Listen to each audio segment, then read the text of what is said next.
Don Pictures தயாரிப்பில் ரவி மோகன், சிவகார்த்திகேயன், அதர்வா, ஸ்ரீலீலா நடிப்பில் பராசக்தி இன்று முதல். Slate today, slate tomorrow.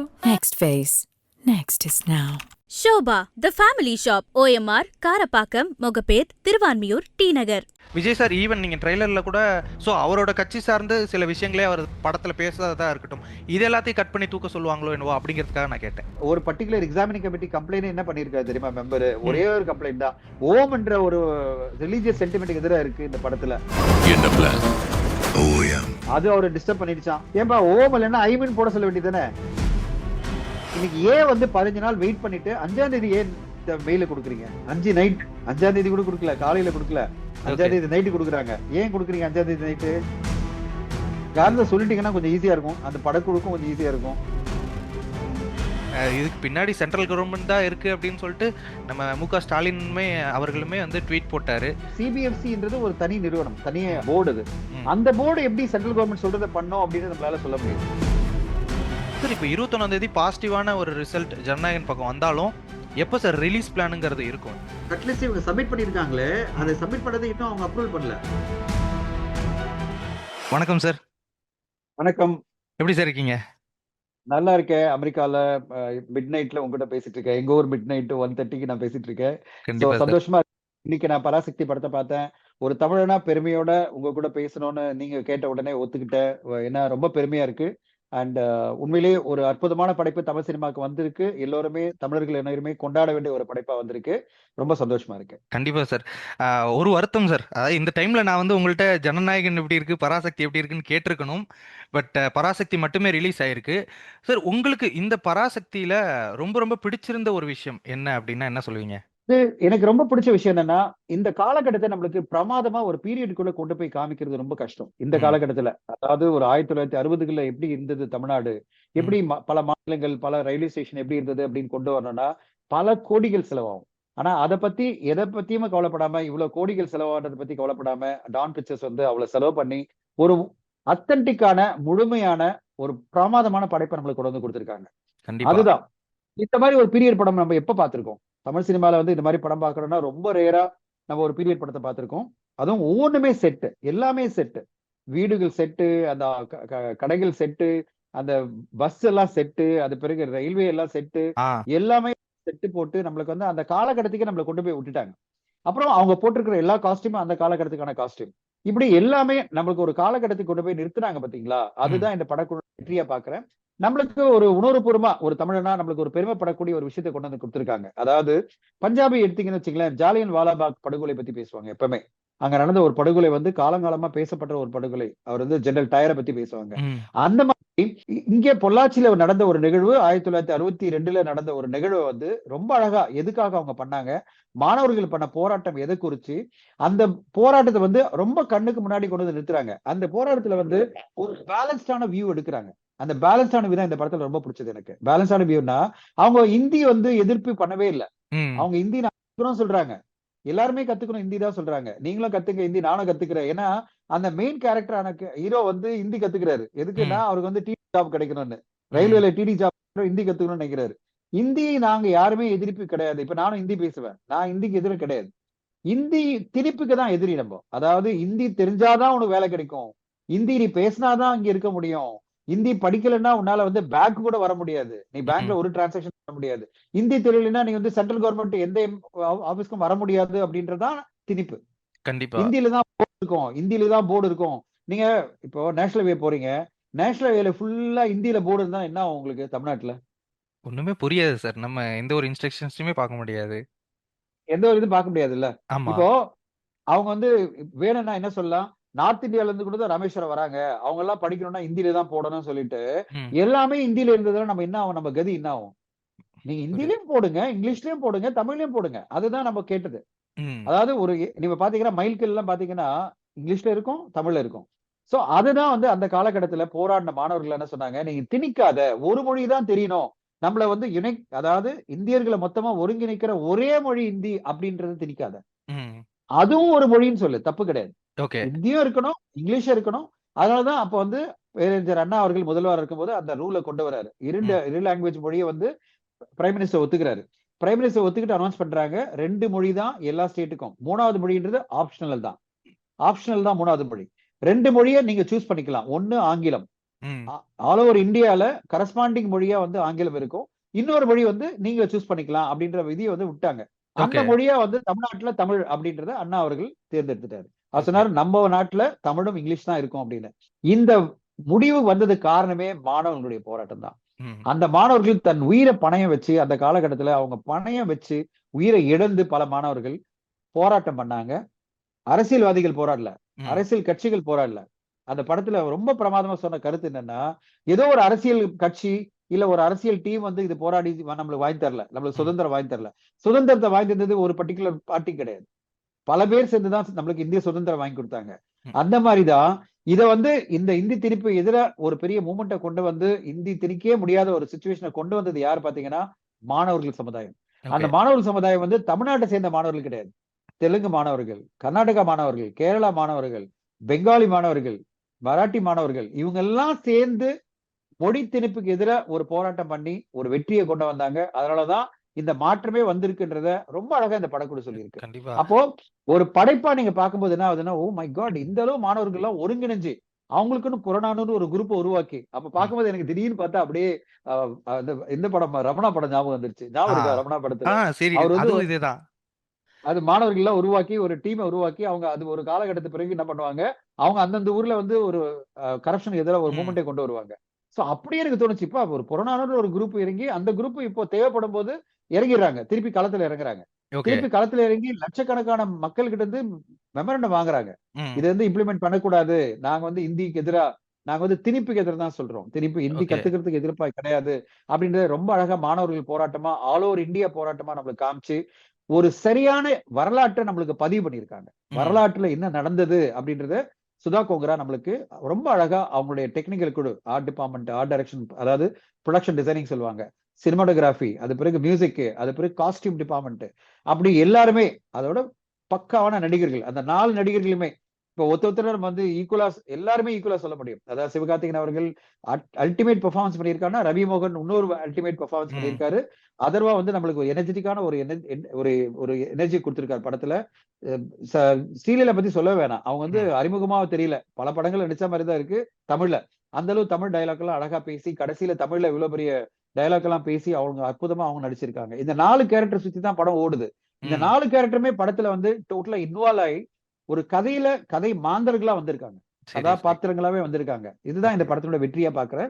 இப்ப இன்னைக்கு எல்லாருமே சோசியல் மீடியால கொண்டாடிட்டு இருக்காங்க, பல ரிவ்யூஸ் அப்ரிஷியேட் பண்ணிட்டு இருக்காங்க.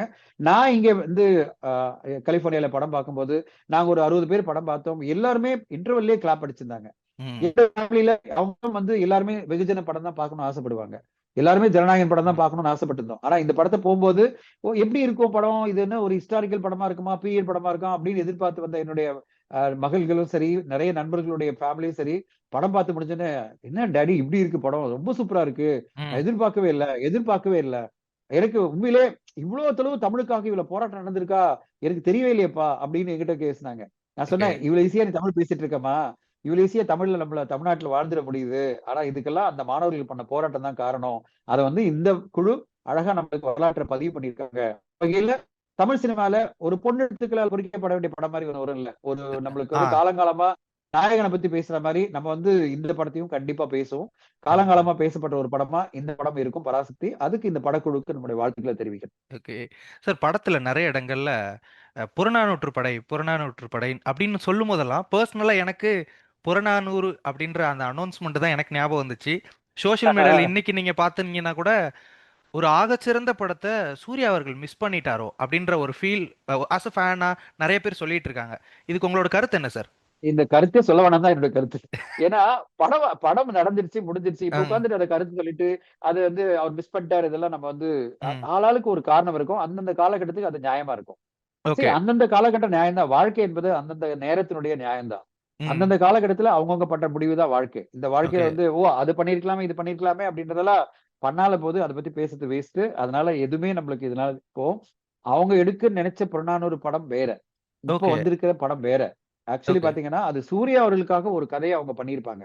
ம். இப்போ சிவகார்த்திகேயன் அவர்கள் வரும்போது அவங்க நிறைய மாற்றங்கள் பண்ணியிருப்பாங்க. ஏன்னா ம். ஏஜ் ஃபேக்டர் மாறி இருக்கும், கதை வந்து வேற மாதிரி மாத்திருப்பாங்க, இதுல ரொமான்டிக் ஸ்டோரி கொண்டு வந்திருப்பாங்க. ம். சோ பல திரைக்கதை சேஞ்சஸ் எல்லாம் பண்ணியிருப்பாங்க. ஏன்னா சிவகார்த்திகேயன் அவர்களுக்கு எக்ஸாக்ட்லி அப்படியே ரிப்ளிகேட் பண்ண முடியாது. ம். சூர்யா அவர்களுடைய கேரக்டரை வச்சு பண்ண முடியாது. அவர் ஓகே. புறநானூறு ஒத்துக்கும் போது அது புறநானூறு படமா தான் இருந்திருக்கும். ம். மிகப்பெரிய புறநானூறு கூட்டம் அந்த டீம் என்ன பண்ணுச்சு, அப்ப என்ன ம். இருக்கும்னா பீரியட்ல அவங்க வந்து பல வேலைகள் பண்ணியிருப்பாங்க. இதுல பாத்தீங்கன்னா இந்த படத்துல புறநானூறு டீம் வந்து ஒண்ணுதான் காமிச்சிருப்பாங்க. ஆ அது புரியுது. புறநானூறு வரும்போது பல விஷயங்களை பண்ணியிருப்பாங்க. சோ அது வேற கதையா இருந்திருக்கும். So, அதனால ஓகே. அந்த கம்பேரிசன் நம்மளால ஈஸியா பண்ண முடியாது. அது புரியுது. வேற கதையா இருந்திருக்கும். புறநானூறு குழு படை வந்து என்னென்ன விஷயங்கள்லாம் பண்ணியிருக்காங்கன்னா ஒரு 4-5 நிகழ்வுகளை காமிச்சிட்டு அது பிறகு இந்த இந்திய எதிர்ப்புக்கு வந்திருப்பாங்க. இந்திய ம். திணிப்புக்கு எதிர ஒரு போராட்டத்துக்கு வந்திருப்பாங்க. ஆனா இந்த படம் பொறுத்தவரையும் புறநானூறு என்பது ஒரு பேக் டிராப் தான். புறநானூறு ஆ. படை என்பது ஒரு பேக் டிராப் தான். அது இல்ல கதை. ஓகே. அவங்க வந்து அதை எடுத்துக்கல. அதுல இருந்து எடுத்துட்டு அங்க ஒரு சின்ன பேக் டிராப் வச்சுக்கிட்டு இங்க வந்துட்டாங்க. ஓகே. இந்த இந்தி திணிப்புக்கு எதிராக வந்துட்டு இந்த கதையை கொண்டு வந்துட்டாங்க. ஏன்னா அவங்க கொண்டு வந்து நினைச்சது சிவகார்த்திகேயனுக்கான ஒரு படமா கொண்டு வந்துட்டாங்க. சோ இது ஓகே. திரைக்கதை வேறுன்னு வரும்போது நீங்க அது அவர் வந்து சூர்யா அவர்கள் மிஸ் பண்ணிட்டாருன்ற கம்பேரிசனே பேச வேணாம். அதுதான் என்னுடைய பாயிண்ட் ஆஃப் வியூ. ஏன்னா இந்த படம் எப்படி வந்திருக்கு அதை பேசினா அது ஒரு பாசிட்டிவான விஷயமா இருக்கும். இந்த படக்குழு அவ்வளவு உழைப்பு கொடுத்திருக்காங்க, அதை நம்ம பேசுவோம். ம். கம்பேரிசன் பண்ணி பேச வேணான்றதான் என்னுடைய கருத்து. ஓகே. சார் இப்போ சிபிஎஃப்சி படம் ரிவ்யூ போயிருக்கு. அங்கேருந்து வரும்போது நம்ம நிறைய இடங்கள்ல மியூட்டட் டயலாக்ஸ் நம்ம கேட்க முடியுது. மியூட் ஆயிருக்கு. அறிஞர் அண்ணா பற்றின சில விஷயங்கள் வரல. சில இடத்துல அப்ரப்டான ஒரு எடிட் தெரியும் போது ஏதாவது சீன் கட் பண்ணப்பட்டிருக்கா? இல்லை உங்களுக்கு அங்கே பார்த்தது ஏதாவது அங்கே அறிஞர் அண்ணா போர்ஷன்ஸ் இன்னும் எக்ஸ்ட்ரா இருக்கா சார்? அறிஞர் போர்ஷன் எக்ஸாக்ட்லி சேம் தான். அதெல்லாம் மாற்றம் இல்ல. ஓகே. டயலாக் ஃபுல்லா இருந்தது. நான் வந்து ஃபார்ச்சுனேட்டா யூஎஸ்ல பாத்தீங்கன்னா no edit, no mute, no cut. அதனால தான் கேட்டேன். ஓகே. நான் வந்து முழுமையான வெர்ஷனை பார்த்தேன். நான் ஆ. முழுமையான படத்தை பார்த்தேன்.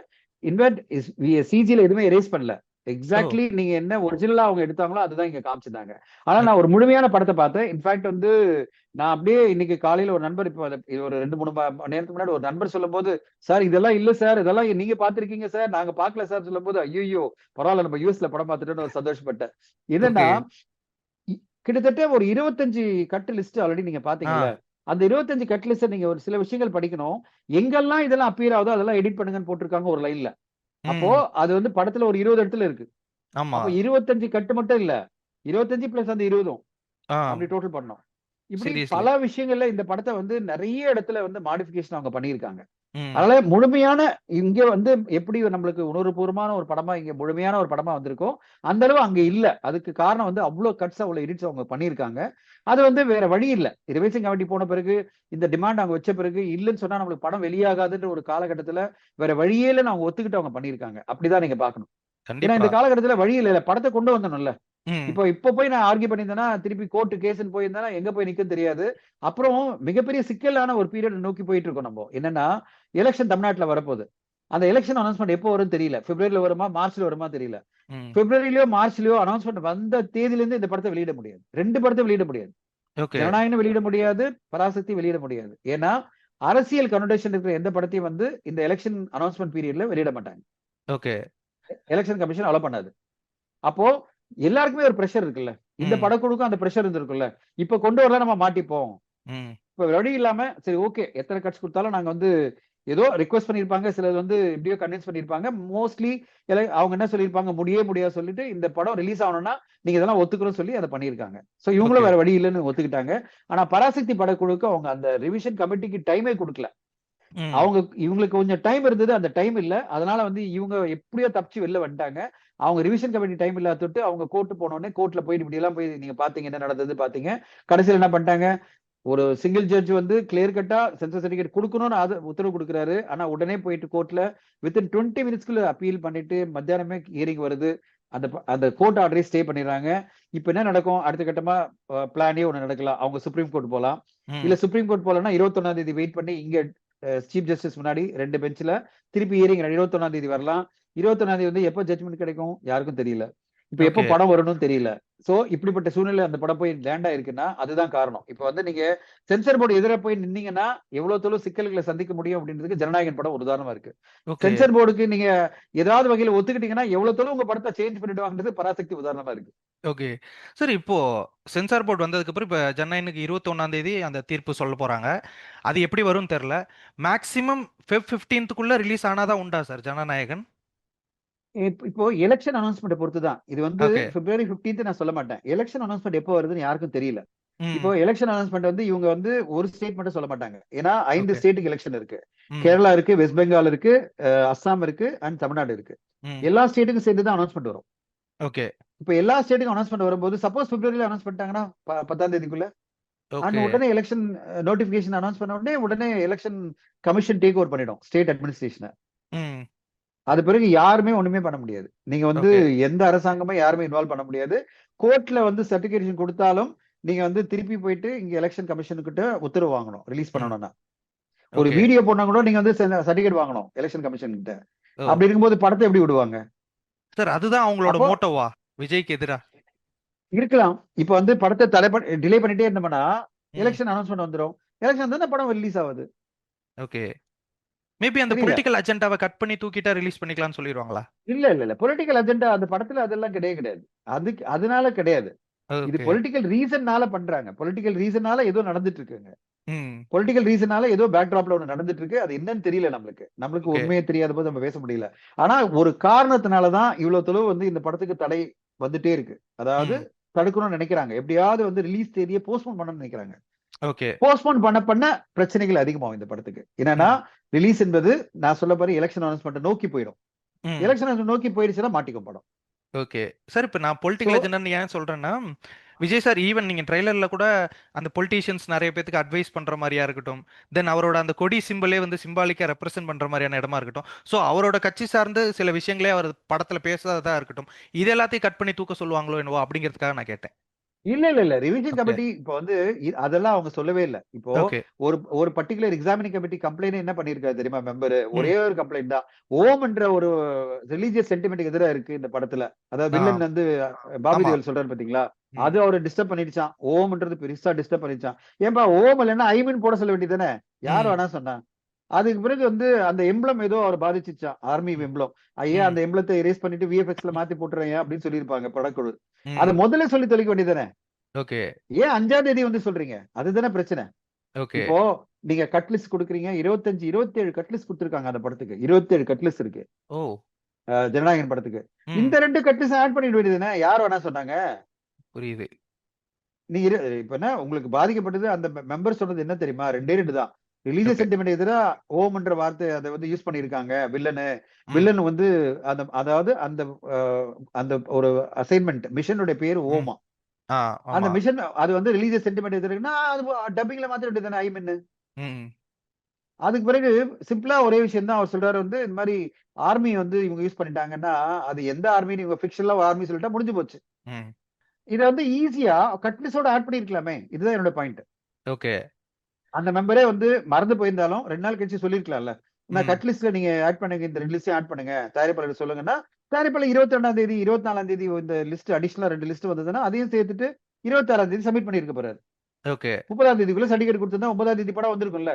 ம். இன்னைக்கு ஏன் வந்து 15 நாள் வெயிட் பண்ணிட்டு 5ஆம் தேதி ஏன் மெயில கொடுக்குறீங்க? 5 நைட் 5ஆம் தேதி கூட கொடுக்கல, காலையில கொடுக்கல, 5ஆம் ஓகே. தேதி நைட்டு கொடுக்குறாங்க. ஏன் கொடுக்குறீங்க 5ஆம் தேதி நைட்டு? இந்த படம் 9ஆம் தேதி வரக்கூடாது. அப்படின்றது தான் உங்க எண்ணம். இவ்வளவு தாமதம் பண்ணி ஏன் மெயில் கொடுக்குறீங்க? ம். நான் வந்து என்னுடைய லாஜிக்கா ஒரு கேள்வி கேட்டேன். என்னோட சில இன்டர்வியூல நான் கேட்ட கேள்வி. ஒரு படத்தை நீங்க 22ஆம் தேதி பாக்குறீங்க. சென்சார் ம். போர்டுக்கு 18ஆம் தேதி அப்ளை பண்றாங்க. டிசம்பர் 22ஆம் தேதி படம் பாக்குறீங்க. ம். அந்த படம் பார்த்த மெம்பர் அந்த படத்துல அவருக்கு கருத்து ரீதியா சில உடன்பாடு இல்லைன்னு வச்சுங்களேன். ம். எத்தனை நாளுக்குள்ள அவர் மெயில் அனுப்புவார்? நீங்க நினைச்சு பாருங்க. நீங்க நம்ம படம் பார்த்துட்டு இன்னைக்குதான் பராசக்தி பார்த்தோம். இன்னைக்கு நம்ம இன்டர்வியூ பண்ணிட்டு இருக்கோம். ஆ. 4 நாள் கழிச்சு இன்டர்வியூ பண்ணீங்கன்னா உங்களுக்கும் பல விஷயம் மறந்து போயிருக்கும், எனக்கும் பல விஷயம் மறந்து போயிருக்கும். ஆமா. கரெக்ட்டுங்களா? ஆமா. இப்ப சென்சார் போர்டுக்காக படம் பார்த்த ஒரு மெம்பர் எத்தனை நாளுக்குள்ள லெட்டர் அனுப்பிச்சிருப்பாரு? லாஜிக்கலா நாளைக்கு அடுத்த நாள். மேக்ஸிமம் 2 நாளுக்குள்ள. ஓகே. 10 நாள் கழிச்சு அனுப்புவாரா லெட்டர்? அப்ப அது வேணும்னே செஞ்ச மாரி தான். ஆப்வியஸ்லி. இப்போ ம். 10 நாள் கழிச்சு அதுவரை இவங்களும் வந்து சர்டிபிகேட் கொடுக்காம இழுத்தடிக்கிறாங்க. அப்ப ம். என்ன அர்த்தம்னா அந்த மெம்பருக்காக வெயிட் பண்றாங்க. கம்ப்ளைண்ட் அனுப்புப்பா, கம்ப்ளைண்ட் அனுப்புப்பா, கம்ப்ளைண்ட் அனுப்புன்னு சொல்லிட்டு. ஓகே. கம்ப்ளைண்ட் அனுப்புன்னு வெயிட் பண்ண மாதிரியே இருக்கு எனக்கு. ம். இப்போ அவர் கம்ப்ளைண்ட் வரணும்னு வெயிட் பண்ணிட்டு இருக்காங்க. கம்ப்ளைண்ட் வந்த பிறகு அதை காரணமா காட்டி அதுக்கு பிறகு 5 நாள் கழிச்சு ஒரு மெயில் அனுப்புறாங்க. அப்ப ம். நீங்க எப்படி ஒரு டைம் எடுக்கிறீங்க பாத்தீங்களா? உங்களுக்கு கிடைச்ச ஒரு டைம். இந்த மாதிரி எந்த படத்துக்கும் பண்ணலையே. ஏன் இந்த படத்துக்கு மட்டும் பண்றீங்க? ஓகே. அதுவும் சுமோட்டோ பவரை யூஸ் பண்ணி நான் வந்து சென்சர் கன்ஃபர்மேஷன் ஆன ஒரு படத்தை திருப்பி நான் ரிவிஷன் கமிட்டி கொண்டு போவேன் அப்படின்னு இதுவரையும் சென்சர் போர்ட்ல நடக்காத ஒரு ஏன் பண்றீங்க? காரணம் உங்களுக்கு ஏதோ இருக்கு. வேற காரணம் இருக்கு. ஓகே. அந்த காரணத்தை சொல்லிட்டீங்கன்னா கொஞ்சம் ஈஸியா இருக்கும். அந்த படக்குழுக்கும் கொஞ்சம் ஈஸியா இருக்கும். போன் பண்ணிட்டு தம்பி இதுதான் காரணம். நீ ம். எதுக்காக சண்டை போட்டுட்டு இருக்காத, படத்தை வேஸ்ட் பண்ணாத ஓகே. இவ்வளவு இவ்வளவு லாயரை யூஸ் பண்ணி இவ்வளவு எம்ப்ளாய் பண்ணி பண்ணாத நான் எப்படி கொடுக்க போறது இல்ல சொல்லிட்டா அந்த ம். படக்குழு வேற ஏதாவது டிசைட் பண்ணலாம்ல. இதுக்கு பின்னாடி சென்ட்ரல் கவர்மெண்ட் தான் இருக்கு அப்படின்னு சொல்லிட்டு நம்ம மு.க. ஸ்டாலினுமே அவர்களுமே வந்து ட்வீட் போட்டாரு. ஈவன் கமலஹாசன் அவர்கள் கூட இன்னைக்கு ட்வீட் போட்டிருக்காரு இன் சப்போர்ட் ஆஃப் ஆமா ஜனநாயகன். ஸோ எல்லாருக்குமே ஆமா. தெரியும் காரணம். பட் அதற்கு சமரசமா விஜய் அவர்கள் போகக்கூடாதுங்கிறதுக்காக தான் இவ்வளவு விஷயம் நடந்துட்டு இருக்கோன்னு எனக்கு தோணுது. உங்களுக்கு அதை பத்தி ஏதாவது கருத்து இருக்கா? இல்ல அரசியல் ரீதியா நம்மளால கருத்து சொல்ல முடியல. அதாவது ஆ. எக்ஸாக்டா ஒரு சிபிஎஃப்சின்றது ஒரு தனி நிறுவனம், தனி ம். ஒரு போர்டு அது. ம். அந்த போர்டு எப்படி சென்ட்ரல் கவர்மெண்ட் சொல்றதை பண்ணோம் அப்படின்னு நம்மளால சொல்ல முடியாது. ஓகே. ஓகேங்களா? அப்படி நம்ம ஓப்பனா சொல்ல முடியாது. ரெண்டாவது, எதனால என்ற காரணத்தை வந்து தெளிவா சொல்லிட்டாங்கன்னா ஒரு படக்குழு ப்ரிப்பேர்ட் ஆயிடலாம். ம். நீங்க 10 நாள் எதுக்கு எடுத்துக்கிட்டீங்க? நீங்க ஓகே. வந்து ஒரு மெம்பர் வந்து கம்ப்ளைண்ட் பண்ணாருன்னா நீங்க எப்படி நான் கட் லிஸ்ட் கொடுத்துட்டேன், கட் லிஸ்ட் ம். படி படத்தை சப்மிட் பண்ணிட்டேன், அதுக்கு பிறகு 10 நாள் கழிச்சு எப்படி மெயில் வருதுன்றதா எனக்கு இன்னைக்கு வரையும் மண்டையில் ஏறாத ஒரு விஷயமா இருக்கு. ஏங்க ஓகே. படம் பார்த்து 2 நாள்ல சொல்லிட மாட்டாரா? 10 நாள் கழிச்சு சொல்லுவாரா? அதுவரை நீ ஏன் வெயிட் பண்ணியிருந்த? ம். அதுக்குள்ளே எனக்கு சர்டிபிகேட் கொடுத்து முடிச்சிருக்க வேண்டியதுதானே? ஓகே. அப்ப நீங்க எல்லாமே ஒரு ஏதோ உங்களுக்குள்ள யோசிச்சு இந்த படத்துக்கு வந்து சர்டிபிகேட் கொடுக்காம வெயிட் பண்ணலாம், ம். ஒரு விஷயத்தை உருவாக்கலான்ற மாதிரி தானே போறீங்க. புரியுது. ஒரு தடையை உருவாக்கணுன்றதுக்கான போறீங்க. தடைன்னா இது வந்து ரிலீஸ் ஆயிடக்கூடாது இந்த பீரியட்ல. ம். இப்போ மிகப்பெரிய லாஸ உருவாக்கிட்டாங்க. அதாவது தமிழ் சினிமாக்கு தான் லாஸ். ப்ரொடியூசருக்கு எந்த லாஸும் இல்ல. ம். எப்படியாவது இந்த படம் வந்து அவர் எப்படியோ ரிலீஸ் ஆகி ஒரு கவர் ஆயிடும் காஸ்ட் அவருக்கு. ம். ஆனா இந்த பொங்கல் திரைப்படத்துக்கு துறைக்கு கிடைக்க வேண்டிய வருமானம் போயிடுச்சா இல்லையா? ஆமா. ஏன்னா வசூல் ரீதியில மிகப்பெரிய வசூல் அடைய வேண்டிய ஒரு பீரியட் இது. ம். 10 நாட்கள் அந்த படத்துக்கு ஒரு லீவ் கிடைச்சது. 10 நாளுக்கு ஜேன்னு ஒரு கூட்டம் வந்திருக்கும். முதல் நாள் 150 கோடி மேல வசூலா இருக்கும். ம். தமிழ்நாட்டுல மட்டுமே அந்த படம் 30, 40 கோடி கலெக்ட் பண்ணிருக்கும். ம். இப்படிப்பட்ட வசூல் எல்லாம் போச்சா இல்லையா? 9ஆம் தேதி வசூல் இல்லாம போனது வசூல் இல்லாம போனது தானே. திரையரங்கு ஆமா. எம்டி தானே. ஆமா. ராஜாசாபி ரிலீஸ் பண்ணி என்ன கிடைச்சது நம்மளுக்கு? ஒண்ணுமே கிடைக்கல தமிழ்நாட்டுல. Okay, okay. நான் சொல்ல வர்றது நம்ம எல்லாருமே வந்து நஷ்டம் அடைஞ்சிட்டு இருக்கோம்ல. திரையரங்கு துறையே வந்து நஷ்டம் அடைஞ்சிட்டு இருக்குல்ல. அந்த கண்டிப்பா. படம் வந்திருந்தா இன்னைக்கு இவ்வளவு பெரிய கலெக்ஷன் 4 நாள்ல வந்து 100 கோடி தாண்டி இருக்கும். ஒரு ம். 150 கோடி 200 கோடி அச்சீவ் பண்ணிருக்கோம். எல்லாமே போச்சா இல்ல தமிழ்நாட்டுக்கு? அதனால ஜிஎஸ்டி வருமானம் போச்சு. எல்லாமே போச்சா இல்லையா? ம். நான் சொல்ல வர்றது இவ்வளவு பெரிய லாஸை ஏன் உருவாக்கணும்? அதுக்கு காரணம் என்ன? அதுதான் எனக்கு புரியல. உங்களுக்கு உண்மையிலேயே காரணம் இருந்ததுன்னா நான் ஒத்துக்கிறேன். ம். நீங்க வந்து 2 நாளுக்குள்ள இதுக்கு பதிவு பண்ணிருந்தீங்கன்னா ஓகே ஃபைன். அவங்க வந்து பிடிவாதம் பண்ணி கோர்ட்டு போயிருந்தாங்கன்னா நான் ப்ளேம் பண்ணலாம் கேவிஎன் ப்ரொடக்ஷன்ஸ. ம். அவங்களுக்கு டைமே கொடுக்காம 9ஆம் தேதி படம் ரிலீஸ் ஆக போகுது, 5ஆம் தேதி நைட்டு மட்டும் மெயில் கொடுத்துட்டு 6ஆம் தேதி ரிவிஷன் கமிட்டி போனா எப்படி போக முடியும்? ரிவிஷன் புரியுது. கமிட்டிக்கு வந்து இன்னொரு 20 நாள் இருக்கு. 20 ம். நாட்கள் வெயிட் பண்ண முடியுமா? இந்த படத்தை எப்படி ரிலீஸ் பண்ண முடியும்? அவங்க ரிலீஸ் டேட் போட்டாங்களா? அதனால தான் அவங்க கோர்ட்டு போனாங்க. இப்ப ம். கோர்ட்டு போனோம்னா அவங்களுக்கு இன்னும் கோவம் அதிகமாகுது. ஓகே. போயிடுவியா? நீ கோர்ட்டு போனா நான் பாத்துக்கிறேன் போ. எவ்வளவு பெரிய ஜட்ஜ் எல்லாம் கொண்டு வந்து நிறுத்துறாங்க பாருங்க. ம். அவ்வளவு பெரிய ஜட்ஜ் எல்லாம் கொண்டு வந்து சாரி எவ்வளவு பெரிய லாயர் எல்லாம் கொண்டு லாயர்ஸ். வந்து நிறுத்துறாங்க பாருங்க. அந்த லாயர் படையை பார்க்கும்போது நம்மளுக்கு அப்படியேப்பா இவ்வளவு செலவு பண்ணி லாயர்ஸ் உருவாக்குறாங்க கொண்டு வராங்களப்பா அப்படின்னு தோணுது நம்மளுக்கு. அந்த லாயர்ஸை கொண்டு வந்து ஆர்கியூ பண்றாங்கன்னா அப்ப அவரும் கவுண்டர் பண்ண வேண்டியிருக்கு. அந்த மாதிரி ஈக்குவல் லாயர் அவங்களுக்கு வந்து ஒரு நாளைக்கு அப்பியரன்ஸ்க்கே வந்து ஓகே. சோ அப்போ எவ்வளவு பெரிய ஒரு சிக்கலான சூழ்நிலையை உருவாக்கிட்டாங்க பாருங்க. அதாவது தயாரிப்பாளருக்கு கோடிக்கணக்கில் செலவு வச்சுட்டாங்க. ம். இந்த லா ப்ராசஸ்க்கே லீகல் ப்ராசஸ்க்கே கோடிக்கணக்கில் பில் வரும் அப்போ இருக்கு. ஓகே. ஏற்கனவே லாஸ் இதுல வந்து இன்னும் லாஸா வந்து கோடிக்கணக்கில் இந்த லீகல் டிபார்ட்மெண்ட்டுக்கு அவர் செலவு பண்ண வேண்டியிருக்கும். ஓகே. சோ இப்படிப்பட்ட சூழ்நிலைக்கு தேவையே இல்லையே. நீங்க ம். 22ஆம் தேதி படம் பார்த்துட்டீங்க. 22ஆம் தேதி பார்த்துட்டு கட் லிஸ்ட் குடுத்துட்டீங்க. 25ஆம் தேதி இதெல்லாம் லிஸ்ட் குடுத்தாலே போருமே. 26ஆம் தேதி இந்த கட்லாம் குடுத்திருந்தா, ரிவிஷன் கமிட்டி உடனே போயிருந்தா, அவங்க 2ஆம் தேதி, 3ஆம் தேதி ஜனவரிக்குள்ள சென்சார் சர்டிபிகேட் கையில குடுத்திருந்தா எந்த பிரச்சனையும் வந்திருக்காது இந்த ம். படத்துக்கு. நியாயமான ஒரு விஷயமா நடந்திருக்குமா இல்லையா? இப்போ இப்ப நம்ம ஃபர்ஸ்ட் ஆரம்பிக்கும்போது நம்ம பராசக்தி படத்த பத்தி பேசியிருக்கோம். அந்த ம். படத்துல இவ்ளோ கட் லிஸ்ட் இருக்கு, இவ்ளோ மியூட் இருக்கு. பல ம். இம்பாக்ட்ட குறைச்சுட்டாங்க அவங்க. இப்படி எல்லாம் பண்ணி. அந்த மாரி பண்ணியிருக்கலாமே ஜனநாயகம் படத்துக்கு. உங்ககிட்ட அதிகாரம் இருக்குல்ல. ம். ஆனா படத்த ரிலீஸ் பண்ண விட்டுருக்கலாம்ல. ரசிகர்கள் எப்படியும் கொண்டாட போறாங்க. அது எத்தன மியூட் இருந்தாலும், எத்தன கட் இருந்தாலும் அவங்க கொண்டாட தான் போறாங்க. ஆ. விஜய் சார் படத்த. சோ அத விட்டுட்டு நான் படத்த ரிலீஸ் பண்ண விடமாட்டேன்றதுக்கு என்னென்ன தடங்களுக்கு ஏற்படுத்த முடியுமோ அதெல்லாம் ஏற்படுத்துனா ரொம்ப பெரிய மனவேதனையா இருக்கு. தமிழ் சினிமாக்கே ஒரு பெரிய லாஸா நான் பார்க்கிறேன்.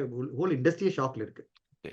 சார் இப்ப 21ஆம் தேதி பாசிட்டிவான ஒரு ரிசல்ட் ஜனநாயகன் பக்கம் வந்தாலும் எப்ப சார் ரிலீஸ் பிளானுங்கிறது இருக்கும்? 21ஆம் தேதி பாசிட்டிவான இது வந்துருச்சு. ரிலீஸ் பண்ணிக்கலாம்னு சொல்லிட்டாங்கன்னா எப்ப ரிலீஸ் பண்ணுவாங்க? இல்ல. இங்க 21ஆம் தேதி அவங்க கன்ஃபர்மேஷன் குடுத்தாலும், ரிவிஷன் கமிட்டி இன்னும் பார்க்கல. இந்த கமிட்டி பார்க்கணும்ல அந்த கட் லிஸ்ட்ட. ஓகே. கட் லிஸ்ட் இவங்க சப்மிட் பண்ணியிருக்காங்களே, அத ம். சப்மிட் பண்ணது இன்னும் அவங்க அப்ரூவல் பண்ணல. ஓ! இன்னும் அதுவும் சென்சார் இருக்கு. போர்டு. ம். ப்ராசஸ் முடியலையே. ஓகே. கட் லிஸ்ட் படி இவங்க சப்மிட் பண்ண பிறகு, ம். சர்டிபிகேட் அவங்க வந்து வெரிஃபை பண்ணிட்டு, கன்ஃபார்ம் பண்ணிட்டு சர்டிபிகேட் குடுத்துருக்கணும். ம். வெரிஃபை பண்ணி முடிக்கலையே. அதுக்கு முன்னாடி தான் லெட்டர் அனுப்பிச்சுட்டாங்களே. ஓகே. இப்ப யூஎஸ் சர்டிபிகேட் கொடுக்கணும்னா அதுக்கு வந்து அவங்க கட்லிஸ்ட் படி பார்ப்பாங்க. ம் இப்போ கோர்ட் என்ன சொல்லியிருக்குன்னா, இவங்க தயாரிப்பாளர் ஒத்துக்கிட்டு உங்களுக்கு கட்லிஸ்ட் படி வந்து எல்லா கட்டும் பண்ணியிருக்காரு ம் அப்படின்றத இவங்க கன்ஃபார்ம் பண்ணி ஆகணும்ல சென்சர் போர்டுல. ஓகே இப்ப என்ன பண்ணுவாங்க, 21ஆம் தேதி நீங்க சொல்ல மாதிரி ஹைப்போதெட்டிக்கலா நடந்து வச்சுங்களேன். ம் அவங்க அந்த கண்டென்ட் திருப்பி கொடுங்கன்னுவாங்க. கட்லிஸ்ட் படி சப்மிட் பண்ண கண்டென்ட். ஓகே இப்ப அது வந்து வெரிஃபை பண்றதுக்கு 1 நாள் ஆகும், 2 நாள் ஆகும். ஆ அது பிறகு அது வந்து பாம்பே போயிட்டு அது வந்து அப்ரூவல் வரும். இப்ப நீங்க ஓகே சொல்றது இது எல்லாமே சென்சர் போர்டு அப்பீல் பண்ணலன்னா. ஓகே சப்போஸ் 21ஆம் தேதி இங்க சென்னை ஹைகோர்ட்ல சீஃப் ஜஸ்டிஸ் வந்து ஜஸ்டிஸ் ஆஷா அவர்களுடைய ஜட்ஜ்மெண்ட் வேலிட் ம் அப்படின்னு ஒத்துக்கிட்டான்னு வச்சுங்க. ம் ஜட்ஜ்மெண்ட் ஓகேன்னு சொல்லிட்டான்னா சென்சர் போர்டு வந்து சுப்ரீம் கோர்ட் போகும். ஓகே So, விடாது கருப்பு மாதிரி தான். ஓகே ஓகே, இப்படி போனாலும் முட்டும், அப்படி போனாலும் முட்ட போகுது. அதனால ம் என்ன நடக்குன்னு தெரியாது. ஒரே வழிதான் இருக்கு. ஒண்ணுமே இல்ல. ரிவிஷன் கமிட்டி ஒத்துக்கிறப்பா போப்பா ரிவிஷன் கமிட்டி பண்ணிட்டு இந்த படத்தை சர்டிஃபிகேட் பண்ணி கொடு. இப்படி சொன்னா அவங்களுக்கு வழியே இல்ல. சரி ம் ஓகேன்னுவாங்க. இப்ப என்ன ஓகே பண்ணுவாங்கன்னா, இப்ப நீங்க நாளைக்கு சொல்லிட்டா வச்சுங்களேன், திங்கட்கிழமை ரிவிஷன் கமிட்டி நாங்க போறோம். ம் வரோம் அப்படின்னு ஒத்துக்கிட்டாங்கன்னா உடனே ரிவிஷன் கமிட்டி ஓகேன்னுவாங்க. ஓகே என்ன சொல்லுவாங்க, கேஸ வித்ட்ரா பண்ணுங்க சொல்லுவாங்க. ம் இது ரிவிஷன் கமிட்டி உடனே பார்த்துட்டு நாங்க சர்டிஃபிகேட் பண்றேன்னு சொல்லுவாங்க. 20 நாளுக்குள்ள கொடுத்துருவாங்க. ம் அந்த டைம் பீரியட் வந்து ரிவிஷன் கமிட்டிக்கு 20 நாள். So, ஓகே இதெல்லாம் பெர்மிட்டேஷன் காம்பினேஷன் தான். ஹைப்போதெட்டிக்கலா சொல்லிட்டு இருக்கேன். நீங்க ம் கேட்டது தொட்டு. So, இப்படியும் நடக்கலாம், அப்படியும் நடக்கலாம், எல்லாம் நடக்கலாம். அதனால நம்மளுக்கு என்ன நடக்கும்னு நம்மளுக்கு தெரியாது. ஆனா எப்படியும் நடக்கலாம். அவங்களுடைய பாயிண்ட் ஆஃப் வியூல இந்த படத்தை எப்படி கொண்டு வர நினைக்கிறாங்களோ அதுக்கேத்த மாதிரி இந்த படத்துக்கு அவங்க வழிநடத்தி கொண்டு போக முடியும் சென்சர் போர்டால. இப்ப இருக்கிற சூழ்நிலை அதுதான். ஓகே அதான் யதார்த்தம். அதனால இப்போதைக்கு எனக்கு தெரிஞ்சு ஜனவரி ரிலீஸ்ன்றது இம்பாசிபிள். ஓகே ஏன்னா இது தமிழ்நாட்டு ரிலீஸ் மட்டும் சம்மந்தப்பட்ட விஷயம் கிடையாது. ம் இப்போ பராசக்தி படத்துக்கு நேத்து தான் சர்டிஃபிகேட் கிடைச்சு இன்னைக்கு படம் ரிலீஸ் ஆயிடுச்சு. ஏன்னா அவங்க ஓவர்சீஸும் தமிழ்நாடு மட்டும் தான் ஃபோக்கஸ் பண்ணாங்க. ம் அண்ட் ஓவர்சீஸ்ல மினிமம் ரிலீஸ் தான், பெரிய ரிலீஸ் எல்லாம் கிடையாது. ஓகே ஆனா ஜனநாயகன் அப்படி இல்ல, மிகப்பெரிய ரிலீஸ், பெரிய தொகைக்கு வித்திருக்காங்க. ம் அந்த டிஸ்ட்ரிபியூட்டர் எல்லாம் ப்ராப்பர் ரிலீஸ் பண்ணனா அவங்களுக்கு 1 வாரம் நோட்டீஸ் தேவைப்படுது, மினிமம் 1 வாரம் நோட்டீஸ் தேவைப்படுது. ஓகே ஏன்னா எல்லா மல்டிபிளெக்ஸும் பேசி ஷோஸ் வாங்க வேண்டியிருக்கு. அந்த ம் மல்டிபிளெக்ஸ் எல்லாம் எப்போ ஓபன் பண்ணுவாங்க, திங்கட்கிழமை ஓபன் பண்ணுவாங்க, Thursday படம் ரிலீஸ் ஆகும். ம் நீங்க Thursday நீங்க ஆர்டர் வாங்கிட்டு அடுத்த Thursday உடனே Thursday ரிலீஸ் பண்ண சொல்ல முடியுமா? முடியாது அடுத்த Thursday தான் வரணும். ம் அப்போ 21ஆம் தேதி 22, 23, 24 வச்சுக்கிட்டீங்கன்னு வச்சுங்களேன். 21ன்றது புதன்கிழமை ஆயிடுது ஆக்சுவலி ம் பாத்தீங்கன்னா. 21 அப்ரூவல் வாங்கினாலும் இனி 23 மிஸ் பண்ணிடுவீங்க. ம் அப்ப 28 தான் வரும் ஜனவரி. ஓகே ஓகே, 28 இல்ல 29 அந்த 30 ஜனவரி தான் நீ கொண்டு வர முடியும். ம் இப்ப 30 ஜனவரி கொண்டு வருவாங்களா இல்ல பிப்ரவரி போவாங்களா நம்மளால தெரியல. இது ஓகே எல்லாமே சப்ஜெக்ட் டு என்ன மாதிரி கோர்ட் ரூலிங் வருது, எப்படி ப்ரொடக்ஷன் ஹவுஸ் இதை கொண்டு போக போறாங்க அப்படின்ற பொறுத்து தான் இருக்கு. பல ஹைப்போதெட்டிக்கல் சிச்சுவேஷன் இருக்கு, பெர்மிட்டேஷன் காம்பினேஷன்ஸ் நிறைய இருக்கு. நம்மளால ப்ராப்பரா கணிக்க முடியல. ஓவராலா ஒண்ணுதான், இந்த ஜனவரி பொங்கல் ஹாலிடேக்கு இந்த படத்தை நம்ம பார்க்க முடியாது. ஓகே அது மட்டும் கிளியரா இருக்கு. Okay seriously sir hope wait பண்ணி பார்ப்போம் என்ன நடக்குது அப்படின்னு சொல்லிட்டு நிறைய விஷயங்கள் பகிர்ந்துக்கிட்டீங்க சார். Thank you so much for the interview. Thank you thank you. Dawn Pictures தயாரிப்பில் ரவி மோகன், சிவகார்த்திகேயன், அதர்வா, ஸ்ரீலீலா நடிப்பில் பராசக்தி இன்று முதல். Slate today, slate tomorrow. Next phase. Next is now. Shobha the family shop, OMR, Karapakkam, Mogappair, Thiruvanmiyur, D Nagar.